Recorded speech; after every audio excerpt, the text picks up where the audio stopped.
Assalamualaikum warahmatullahi wabarakatuh. Shalom, Om Swastiastu, Namo Buddhaya, dan salam kebajikan. Selamat pagi, siang, sore, rekan-rekan, Bapak Ibu semuanya. Di sini kami dari ESCM 01, Binus University, jurusan Industrial Engineering, yang beranggotakan Bapak Kaisar Mahendra, Bapak Marcelo Immanuel, saya sendiri, Novia Riri, Bapak Apitri Naldi, dan juga Bapak Inyoman Mudana. Di sini kami akan menyampaikan final project kami mengenai e-supply chain management berdasarkan case study FMCG Company PT Indofood CBP Sukses Makmur Tbk.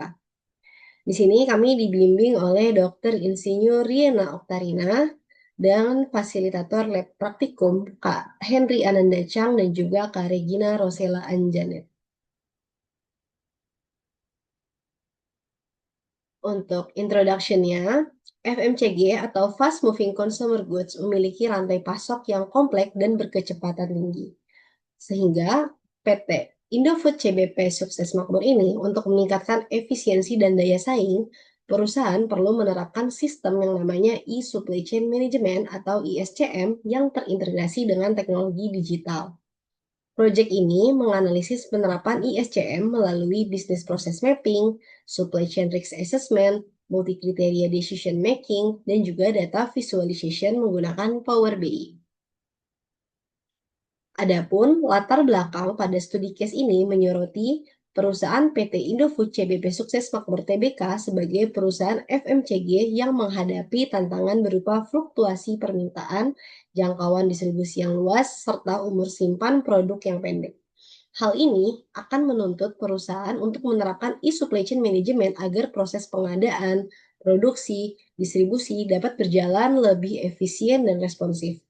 Oleh karena itu, analisis dilakukan untuk mengevaluasi kinerja rantai pasok yang mengidentifikasi potensi risiko, mendukung pemilihan pemasok terbaik, serta memperkuat pengambilan keputusan berbasis data.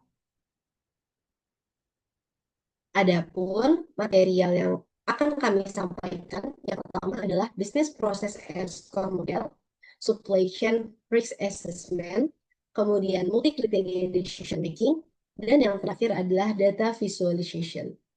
Untuk selanjutnya akan disampaikan oleh Bapak Mahendra. Oke, untuk di bab 1 ada Business Process and Score Model dengan tujuan sebagai berikut. 1. Memahami alur bisnis perusahaan FMCG dari pengadaan bahan baku hingga distribusi ke konsumen. 2. Menerapkan score model plan. Ada plan, source, make, deliver, and return untuk menganalisis kinerja rantai pasok. 3. Mengidentifikasi titik kritis yang mempengaruhi efisiensi dan lead time. 4. Mengevaluasi performa supply chain serta memberikan rekomendasi perbaikan berbasis hasil analisis skor. Dari hasil pemetaan, kami menemukan bahwa nilai reliability perusahaan sudah cukup baik dengan tingkat akurasi pemenuhan permintaan mencapai 90%. Namun, dari sisi responsiveness, waktu pemenuhan pesanan masih berada di kisaran 5 hingga 7 hari, yang menunjukkan bahwa perusahaan belum cukup cepat menanggapi perubahan permintaan konsumen. Selain itu, agility juga masih berada pada level sedang karena kemampuan untuk meningkatkan kapasitas produksi pada peak season hanya mencapai 20%. Padahal lonjakan permintaan bisa mencapai 40-50%.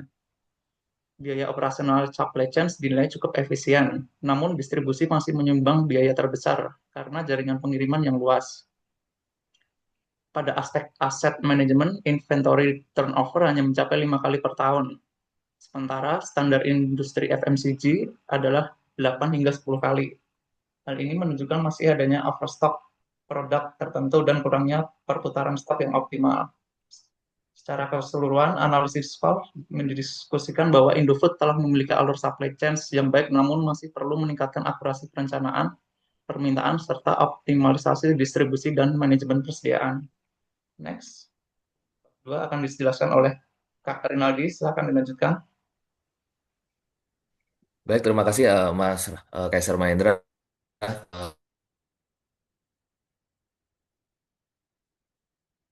Eh, Berikut eh, terkait bab 2 dengan dua metode yaitu FMEA dan HOR. Eh, Tujuan dari dua failure mode effect analysis dan host authorities adalah yang pertama mengidentifikasi potensi risiko pada setiap tahapan rantai pasok menggunakan metode FMIA. Yang kedua, untuk menentukan langkah mitigasi yang tepat. Berikutnya, menggunakan metode HOR dan ARP untuk menemukan sumber risiko paling signifikan. Dan yang terakhir adalah untuk menyusun strategi mitigasi efektif guna meningkatkan ketahanan dan keberlanjutan rantai pasok. Pada tabel terlihat ada dua metode yang kita gunakan. Berikutnya bisa di next. Oke, selanjutnya kami melakukan identifikasi risiko yang berpotensi mengganggu kelancaran rantai pasok menggunakan metode FMEA.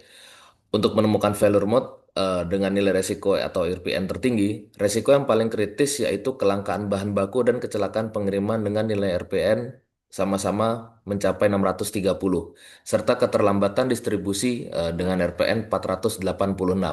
Risiko-risiko ini dapat berakibat pada penundaan produksi, peningkatan biaya, hingga ketidakpuasan pelanggan. Setelah menemukan risiko terbesar, kami melanjutkan analisis menggunakan host of risk untuk menilai risk agent yang menjadi akar penyebab utama. Dari nilai HOR, dapat disimpulkan bahwa penyebab risiko yang paling dominan antara lain ketidakmampuan supplier memenuhi lonjakan permintaan pasar, kesalahan pengiriman bahan baku oleh pemasok, dan distribusi yang memerlukan jarak tempuh jauh, sehingga rentan terhadap keterlambatan dan kerusakan fisik produk.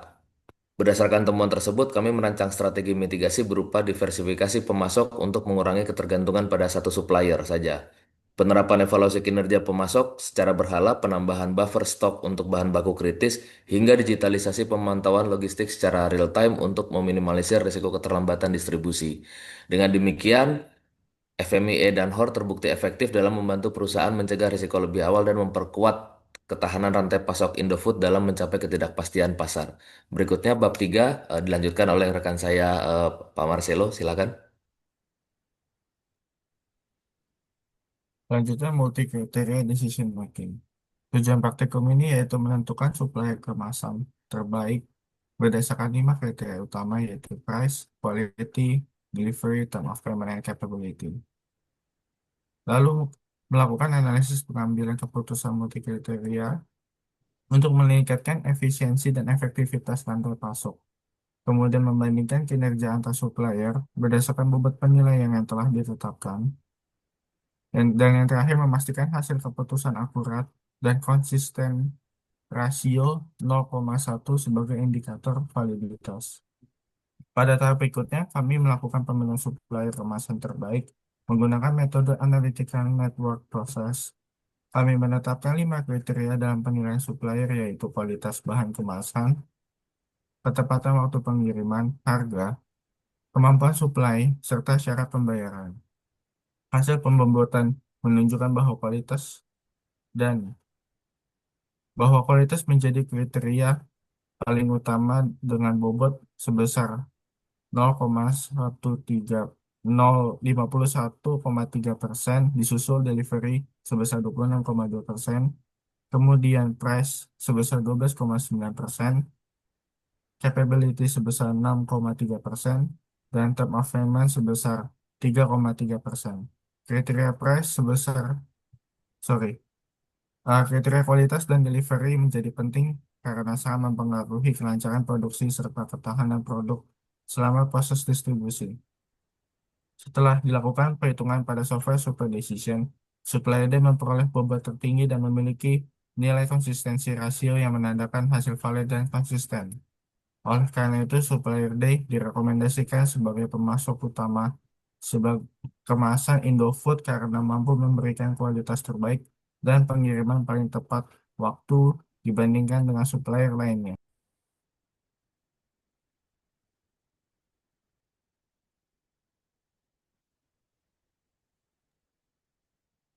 Baik, selanjutnya pada bab 4 yaitu data visualization Power BI.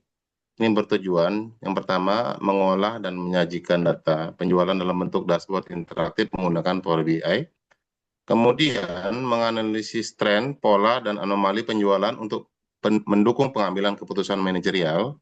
Kemudian yang ketiga, untuk mengidentifikasi peluang peningkatan kinerja dan efisiensi operasional melalui visualisasi data. Dan yang terakhir yaitu untuk mengurangi potensi kehilangan pelanggan dengan analisis dan historis yang akurat dan terukur. Nah, pada bab terakhir ini, kami melakukan visualisasi data penjualan Indofood menggunakan dashboard interaktif Power BI untuk mendukung pengambilan keputusan perusahaan berbasis data. Dari visualisasi menggunakan line chart, kami menemukan bahwa penjualan tertinggi terjadi pada bulan November dan Desember setiap tahunnya yang bertepatan dengan momentum liburan akhir tahun. Kemudian, bar chart menunjukkan bahwa kategori produk teknologi berkontribusi paling tinggi terhadap profit perusahaan.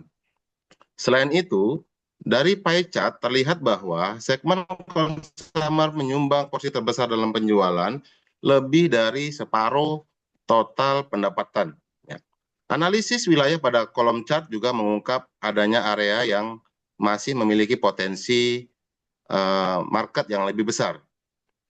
Insight tersebut membuktikan bahwa Power BI sangat membantu manajemen dalam memahami tren penjualan, menentukan strategi pricing dan promosi, serta melakukan perencanaan persediaan yang lebih akurat untuk menghindari stock out maupun overstock.